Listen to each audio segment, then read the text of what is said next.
Welcome back সবাইকে। আজ আমি dreaming of a freaking fairy টেলের এপিসোড 7 ও 8 এক্সপ্লেন করব। যারা আগের এপিসোডগুলো দেখোনি, ডেসক্রিপশনে লিংক দেওয়া আছে, ওখানে ক্লিক করে দেখে নাও। আর নতুন হলে চ্যানেলটা সাবস্ক্রাইব করে দাও। তো চলো শুরু করা যাক। তো এপিসোডের শুরুতে চামিন জানতে চায় জেরিম ঠিক আছে কিনা। এরপর সে জেরিমের দড়িগুলো খুলে দিলে জেরিম সেই দড়ি দিয়ে ডানার কাকাদের বেঁধে রাখে। ডানার কাকারা নিজেদের পরিচয় বললে চামিন অবাক হয়। কাকারা তাকে বলে সে যেন পুলিশকে না ডাকে, কারণ তারা ডানাকে কাঁদতে দেখে এসব করেছিল। তারা আবারও জেরিমকে আগলি বললে জেরিম রেগে কাকাদের আইব্রো উড়িয়ে দিয়ে তার রিভেঞ্জ নিয়ে নেয়। পরের সিনে চামিন জেরিমকে বলে তার চিন্তা করার দরকার নেই, এখন সে সেফ আছে। নেক্সট সিনে চামিন এসব হওয়ার জন্য জেরিমের কাছে ক্ষমা চাইলে জেরিম বলে এসবে তার কোনো দোষ নেই। সে জানতে চায় যে চামিন এত জলদি তাকে খুঁজে পেল কি করে। এতে চামিন বলে সে কিডন্যাপিং এর ইনসিডেন্টের জন্য অল টাইম রেডি থাকে। এই শুনে জেরিম অবাক হলে চামিন জানায় ছোটবেলায় তার ন্যানি তাকে একবার কিডন্যাপ করার চেষ্টা করেছিল। চামিন বলে তার লাইফের সব ইম্পর্টেন্ট মহিলারাই তাকে বিট্রে করেছে, তাই সে কেবল তার ছাতার উপরই ট্রাস্ট করে। সে জেরিমকেও এরকম কিছু কাছে রাখার কথা বললে জেরিম বলে তাকে ছাতা বা পেপার স্প্রে নয়, তাকে চামিন বাঁচিয়েছে। এরপর চামিন জেরিমকে তার বাড়ি পৌঁছে তাকে তার ফিলিংস এর বিষয়ে বলতে চায়, কিন্তু সে পারে না। অন্যদিকে জেরিম ভাবতে থাকে যে চামিন কি তাকে লাইক করে। জেরিম ভাবে হয়তো তাদের স্ট্যাটাস সেম না বলে চামিন এটা অ্যাকসেপ্ট করতে পারছে না। এতে সে হতাশ হয়ে বাড়ি যায়। তাকে দেখে তার ছোট বোন বলে সে কি নামহুনের কাছ থেকে টাকা নিয়েছিল। এই শুনে জেরিম অবাক হয়ে কি হয়েছে জানতে চাইলে সুজেন বলে সে নামহুনকে অন্য মেয়ের সাথে দেখেছে। এতে জেরিম অবাক হয়। ছোট বোন সবকিছুর জন্য জেরিমকে দোষ দিতে থাকে। সৎমা জেরিমের সাইড নিতে গেলে ছোট বোন জেরিমকে স্বার্থপর বলে। এতে জেরিম বলে সে জানে সে তাদের ফ্যামিলির কেউ নয়, সে তাদের ওপর বোঝা হয়ে থাকার জন্য ক্ষমা চাইলে ছোট বোন তাকে চড় মেরে জানতে চায় যে তাকে মানুষ করার জন্য সে এই প্রতিদান দিচ্ছে। এসব শুনে রাগ করে জেরিম তার সৎমার বাড়ি ছেড়ে দেয়। অন্যদিকে চামিন ডানার কাছে জানতে চায় সে কি তার কাকাদের জেরিমকে কিডন্যাপ করতে পাঠিয়েছিল। এতে ডানা ঘাবড়ে গিয়ে বলে সে আগেই তাকে আপসেট করতে বারণ করেছিল, তাই সে এটা করেছে। এতে চামিন জানায় যদি ডানা ফিউচারে আবারও এসব করে তবে সেও আর চুপ থাকবে না। নেক্সট সিনে কাকারা ডানার সামনে এলে ডানা জানতে চায় তাদের আইব্রোর কি হয়েছে। সে চিৎকার করে বলে তার কাকারা এসব কেন করতে গেছিল। এই বলে সে রাগ করে চিৎকার করতে থাকে। পরের সিনে জেরিম তার বাবার পুরনো বাড়িতে ঠান্ডায় কাঁপতে থাকে। কলে হাত ধুতে গেলে জল পায় না। এসবে জেরিম নিজেকে বোঝায় তাকে ভেঙে পড়লে চলবে না। পরদিন চামিন তার এমপ্লয়ীদের সেলফ ডিফেন্স শেখাতে থাকে।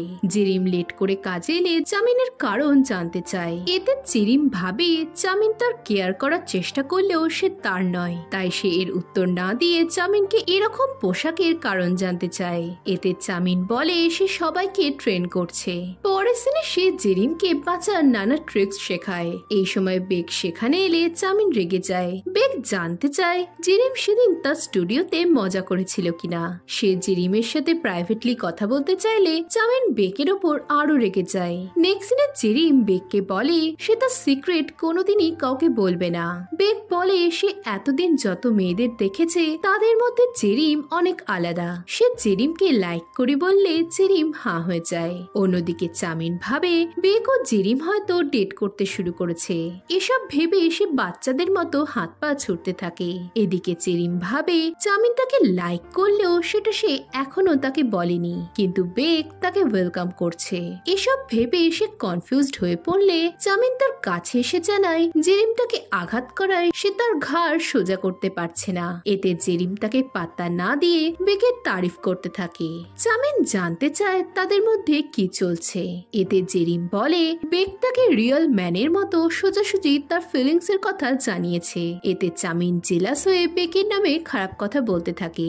জেরিম জানতে চায় যে একজন পুরুষকে কখনো এমন এক মহিলাকে অ্যাকসেপ্ট করতে পারে যে স্ট্যাটাসের দিক থেকে তার সমান নয়। এতে চামিন কথাটা উড়িয়ে দিতে চাইলে জেরিম তাকে সত্যি বলতে বলে, কিন্তু চামিন তাকে বেককে ডেট করতে বারণ করে তার ফিলিংস বলতে চায়, কিন্তু আবারও সে পারে না। এতে জেরিম বিরক্ত শক্ত হয়ে চামিনকে তার বাড়ি ঘুমোতে বললে চামিন অবাক হয়। পরের সিনে তারা যেতে থাকে। জেরিম তার কথা রিগ্রেট করতে করতে ভাবে সে কেন চামিনকে তার বাড়িতে যেতে বলল। এদিকে চামিনও ভাবে সে কেন যাচ্ছে, তার নিজের ওপর কন্ট্রোল হারালে চলবে না। এরপর তারা জেরিমের বাড়ি এলে চামিনের অনেক ভালো লাগে। এতে জেরিম তাকে সিরিয়াস হতে বলে জানতে চায় তার ব্যাকগ্রাউন্ড দেখেও কি কেউ তাকে অ্যাকসেপ্ট করবে। এতে চামিন বলে গরিব ঘরে জন্মানোটা নিশ্চয় জেরিমের হাতে ছিল না। এরপর তারা একসাথে খাওয়া দাওয়া করে। জেরিম চামিনকে তার বাবা, সৎমা ও সৎ বোনদের ব্যাপারে বলে। চামিন জানতে চায় সৎমা কি তাকে বের করে দিয়েছে। এতে জেরিম বলে তার সৎমা ও সৎ বোনরা অনেক ভালো, সেই তাদের আপন করতে পারেনি। সে নিজেকে অ্যানয়িং ও গ্রিডি বললে চামিন বলে সব বাচ্চারাই লোভী হয়। জেরিম নিজেকে হেট করে বলে ভাবে পৃথিবীর সকলেই তাকে হেট করে, তাই সে জেরিমের এই ভুল ধারণাটাই ভাঙতে চায়। জেরিমও অনেক মিষ্টি একটা বাচ্চা। এই শুনে জেরিম তার এতদিনের ভুল বুঝতে পারে। পরের সিনে ছোট বোন নামহুনকে ভয় দেখাতে থাকে। নামহুন বলে ফেলে যে জেরিমি তাকে তাদের জন্য খাবার নিয়ে যেতে বলেছিল। এসব শুনে ছোট বোন অবাক হয়। অন্যদিকে ভাঙা বাড়িতে চামিনের অনেক ঠান্ডা লাগতে থাকলে জেরিম তাকে ব্ল্যাঙ্কেট জড়িয়ে বসতে বলে। এই সময় তারা অনেক ক্লোজ চলে আসে। তাদের কাছে বরফ পড়ার অ্যালার্ট আসলে চামিন ভাবে সে জমে যেতে পারে, তাই সে জেরিমকে তার বাড়ি নিয়ে যায়। জেরিম সেখানে গরম জলে স্নান করতে করতে অনেক রিল্যাক্স ফিল করে। এই সময় জলের কল বন্ধ করার সুইচ খুঁজে না পেলে সে চামিনকে তার হেল্প করতে ডাকে। এই সময় তারা স্লিপ কেটে পড়ে যায় আর এতে তাদের মধ্যে অ্যাক্সিডেন্টলি কিস হয়ে যায়। এতে চামিনের মনে জেরিমকে আবারও কিস করার খেয়াল আসে, কিন্তু সে নিজেকে আটকায়। পরের সিনে চামিন ভাবে এরকম করলে চলবে না, তাকে তার ফিলিংস এর ব্যাপারে জেরিমকে জানাতেই হবে। এই সময় জেরিমকে তার ছোট বোন ফোন করে বাড়ি আসতে বলে। বাড়িতে সৎমা জেরিমের দুঃখে মন খারাপ করে বসে থাকলে ছোট বোন জানায় যে জেরিম আসছে। এই শুনে সৎমা খুশি হয়ে খাবার বানাতে যায়। এদিকে এত রাতে ফোন দেখে চামিন ভাবে ফোনটা হয়তো বেক করেছিল। জেরিম তাকে বাই বলে চলে যেতে গেলে চামিন তাকে আটকাতে যায়, আর এতে জেরিমের টাওয়ালের বেল্ট খুলে গেলে জেরিম ঘাবড়ে যায়। চামিন তাকে বেকের কাছে যেতে বারণ করে। জেরিম তাকে ছেড়ে দিতে বললে চামিন তার বেল্টটা বেঁধে দেয় আর জানায় সে বাজে লোক নয়, কিন্তু বেক সন্দেহভাজন। জেরিম বলে তাকে বাড়ি থেকে কল করেছিল। পরের সিনে জেরিম বা চামিন কারোরই যাওয়ার ইচ্ছে ছিল না, কিন্তু তারা কেউই সেটা বলতে পারে না। জেরিম তার বাড়ি গিয়ে সৎমাকে তার বাবার একটা ছবি দেয়। সৎমা খুশি হয়ে জানতে চায় সে কি সত্যি তাদেরকে নিজের ফ্যামিলি বলে ভাবে না। এতে জেরিম সবকিছুর জন্য ক্ষমা চায়। সে সুজিনের কাছে ক্ষমা চাইলে সুজিন বলে সে ঠিক আছে। সৎমা বিয়ের বিষয়ে সুজিনকে ভেবে ডিসিশন নিতে বললে সুজিন জানায় সে বিয়ে করতে চায় না, সে এভাবেই তার মার সাথে থেকে তার খেয়াল রাখবে। এতে জেরিমও তার সৎমাকে জানায় সেও তার খেয়াল রাখতে চায়। এতে সকলে অনেক খুশি হয়ে যায়। পরদিন চামিন তার বাবার সাথে দেখা করতে যায়। সে জানতে চায় কেন তার বাবা মিথ্যে অসুখের বাহানা করে হসপিটালে পড়ে আছে। সে তার বাবাকে কাউকে ডেট করতে বললে তার বাবা বলে সে মহিলাদের পাথর হিসেবে দেখে। বাবা বলে চামিন কি তার মার কথা ভুলে গেছে যে তার জন্য তাদেরকে কত কষ্ট পেতে হয়েছে। চামিন জানতে চায় তার বাবা কি তার মাকে ক্ষমা করে দিতে পারে না। এতে বাবা বলে সে ওই মহিলার সাথে সমস্ত রিলেশন শেষ করে দিয়েছে। মহিলা কেবল তাদের সাথে ভালোবাসার নাটক করে গেছে। পরের সিনে চামিন তার মার কথা ভাবে। তাকে বলা হয়েছিল যে তার মার অ্যাফেয়ার থাকার জন্য সে তাদের ছেড়ে চলে যায়। চামিন তার মাকে আটকাতে গেলে রাস্তায় পড়ে যায় আর তখনই তার নখে লাগে। পরের সিনে বেক লিলি নামের একজনকে চংডামে আনে। এরপর চংডামে ক্রিসমাস ট্রি সাজানো হতে থাকলে জেরিম অনেক খুশি হয় আর চামিন তার দিকে হাঁ করে তাকিয়ে থাকে। আর এই ব্যাপারটা ডানা ও বেক দুজনেই লক্ষ্য করে। চামিন একটা ফরচুন কুকি খেলে তার ভেতরের কাগজে কি লেখা আছে সেটা জানার জন্য ইয়াংবে সেটা পড়ে। দেখা যায় তাতে জলদি বিয়ে হওয়ার কথা লেখা ছিল।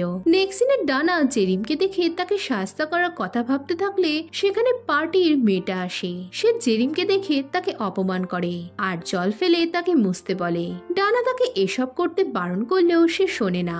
জেরিম মুছতে থাকলে মেয়েটা আবারও জল ফেলে আর জেরিমকে চামিন ও বেকে বেকের থেকে দূরে থাকতে বলে। এদিকে জেরিম এসবে রিয়াক্ট না করার চেষ্টা করে, কিন্তু মেয়েটা তাকে চাকর বললে জেরিমের মনে পড়ে চামিন তাকে অন্যায় সহ্য করতে বারণ করেছিল। জেরিম মেয়েটাকে ভয় দেখালে মেয়েটা বেককে দেখে তাকে নালিশ করে, কিন্তু বেক এবার তাকে পাত্তা না দিয়ে জেরিমের সাইড নেয় আর জানায় সে জেরিমকে লাইক করে। এতে জেরিম অবাক হলেও চামিন আপসেট হয়ে পড়ে। তাকে আপসেট দেখে জেরিম বলে সে বেককে লাইক করে না আর মনে মনে বলে সে চামিনকেই লাইক করে। এদিকে চামিন ভাবে জেরিম মিথ্যে বলছে, তাই সে জেরিমকে কথা শুনিয়ে চলে গেলে জেরিমও আপসেট হয়। এদিকে চামিন ভাবে তার উপর কি তার বাবার অভিশাপ লাগলো। এই সময় ওয়াশরুমে বেক এসে বলে সে জেরিমের কাছে তার লাভ কনফেস করেছে, তাই চামিনের এখন সরে যাওয়া উচিত। এতে চামিন রেগে বেককে মারলে দুজনের মধ্যে মারপিট শুরু হয়। তাদের দেখে মিস লিলি ও জেরিম তাদের থামায়। নেক্সট সিনে চামিন জানতে চায় জেরিম কেন তার সাইড নেয় না। এতে জেরিম চামিনকে স্বার্থপর বলে জানায় বেক তার কথা ভাবে। এই শুনে চামিন রেগে যায়। জেরিম রেগে বলে চামিন তাকে কনফিউজড করে যাচ্ছে। রাতে জেরিম কাজ শেষে বেরোলে বেক তাকে ইনভাইট করে। এদিকে চামিন নেশা করে আক্ষেপ করতে থাকে যে সে জেরিমকে তার মনের কথা জানাতে পারছে না। পরের সিনে মিস লিলি জেরিমকে তার আর চামিনের রিলেশনের ব্যাপারে জানতে চাইলে জেরিম বলে সে নিজেও অনেক কনফিউজড। মিস লিলি বলে চামিন মাকে না পেয়ে বড় হওয়ায় সে ইমোশনালি আনস্টেবল, তাই জেরিম যেন তাকে ভালোবেসে তার পাশে থাকে। এতে জেরিম অবাক হয়। মিস লিলি জানায় সে চামিনের মা। মিস লিলি বলে সে সিন্ড্রেলা না হলে আজ তাদের লাইফ অন্য হতো। সে চামিন হওয়ার পর জব করতে গেলে তার শাশুড়ি অখুশি হয়, তাই চামিনের বাবার বিজনেস ট্রিপে গেলে শাশুড়ি তাকে বদনাম দিয়ে বাড়ি থেকে বের করে দেয়। আর চামিনও তার বাবাকে বোঝায় যে সে অন্য কারোর সাথে অ্যাফেয়ার করে চলে গেছে। মিস লিলি বলে ডিভোর্সের পর সে বিজনেসম্যান হয়ে গেলেও সে চামিনকে ফেস করতে এখনো ভয় পায়। এই বলে তার চোখে জল আসে। জেরিম তাকে চামিনের সাথে কথা বলতে বলে জানায় চামিনের মন অনেক বড়। পরের সিনে জেরিম ভাবতে থাকে যে চামিন ছোট থেকে আদর যত্ন পায়নি বলেও সে আজ এমন। অন্যদিকে চামিন মাতাল হয়ে একটা পোলকে জেরিম মনে করে আই লাভ ইউ বলতে থাকে। পরদিন জেরিম হঠাৎ করে চামিনের সাথে ভালো ব্যবহার করতে শুরু করে আর জানায় সে আজ থেকে চামিনের পাশে থাকবে। সে সব জায়গায় চামিনের জন্য প্রোটেস্ট করে গেলে চামিনের অকওয়ার্ড ফিল হয়। সে জানতে চায় জেরিম কি তাকে নিয়ে মজা করছে। এতে জেরিম না বলে চামিনকে তার সাথে খেতে যাওয়ার কথা বলে। এতে চামিন রাজি হয়। নেক্সট দিনে সুজিন জানতে পারে নামুন কাউকে প্রপোজ করার জন্য হসপিটালের নার্সদের কাছ থেকে হেল্প চেয়েছে। এই শুনে সুজিন আপসেট হলে তখনই নামহুন তাকে মেসেজ করে ছাদে আসতে বলে। ছাদে গেলে সুজিন দেখে নামহুন তাকেই প্রপোজ করার জন্যই সব আয়োজন করেছে। নামহুন তাকে প্রপোজ করার সাথে সুজিনের জন্য গানও গায়। এসব দেখে সুজিন তাকে বিয়ের জন্য হ্যাঁ বললে দুজনেই খুশি হয়। পরের সিনে জেরিম ও চামিন খেতে গেলে জেরিম বলে সে তাকে একটা মিসআন্ডারস্ট্যান্ডিং দূর করার জন্য একজনের সাথে দেখা করাতে এনেছে। এই শুনে চামিন অবাক হলে তখনই সেখানে মিস লিলি আসে আর জেরিম তাদের দুজনকে কথা বলতে বলে বাইরে যায়। এরপর চামিন তার পরিচয় জানতে চাইলে মিস লিলি ক্ষমা চেয়ে বলে সে তার মা। এই শুনে চামিন তার মার সাথে কাটানো মুহূর্তগুলো মনে করে বলে তার কোনো মার দরকার নেই। মিস লিলি চামিনের ছাতা দেখে জানায় সে তাকে মিস করতে বলে সে তার আন্টকে বলে তাকে কিডন্যাপ করতে চেয়েছিল, কিন্তু তার শাশুড়ি এসে পড়ায় সে সফল হতে পারেনি। সে কোনোদিনই চামিনকে আঘাত দিতে চায়নি আর তার কোনো অ্যাফেয়ারও ছিল না। এদিকে এসব শুনে চামিনের চোখে জল আসে। সে বলে তার মা তাদের ভালোবাসে না বলে এতদিন পর তার সাথে দেখা করতে এসেছে। মিস লিলি কাঁদতে কাঁদতে তাকে এই সবকিছুর জন্য সরি বলে, কিন্তু চামিন সেখান থেকে চলে যায়। সে বাইরে এসে ছাতা মাথায় দিয়ে কাঁদতে থাকলে জেরিম জানতে চায় তার কি হয়েছে। চামিন বলে সে কেন তাকে এই মহিলার সাথে দেখা করাতে এনেছে যে তাদের ভালোই বাসে না। সে যদি তাদের ছেড়ে না যেত তবে তাকে ও তার বাবাকে সারা জীবন কষ্ট পেতে হতো না। এই শুনে জেরিম বোঝায় যে প্রতিটি মানুষেরই কোনো না কোনো নিজস্ব কারণ থাকে, কিন্তু চামিন যেন তার মার ভালোবাসাকে ডাউট না করে, কারণ এতে সে নিজেই কষ্ট পাবে। চামিন কাঁদতে কাঁদতে বলে ভালোবাসা বলে কিছুই হয় না। এই শুনে জেরিম তাকে হাগ করে তাকে কমফর্ট করতে থাকে আর জানায় যে ভালোবাসা মুখে বলার জিনিস নয়, তাকে ফিল করতে হয়। এদিকে এসব শুনে চামিন তার ছাতাটা ফেলে দিয়ে জেরিমকে হাগ করে কাঁদতে শুরু করে। আর এর সাথে এপিসোড 8 এখানেই শেষ হয়ে যায়। এখন এরপর কি হবে জানতে হলে ভিডিওটাতে লাইক ও কমেন্ট করো, আর নতুন হলে চ্যানেলটা সাবস্ক্রাইব করে দাও। তো দেখা হচ্ছে নেক্সট ভিডিওতে। বাই।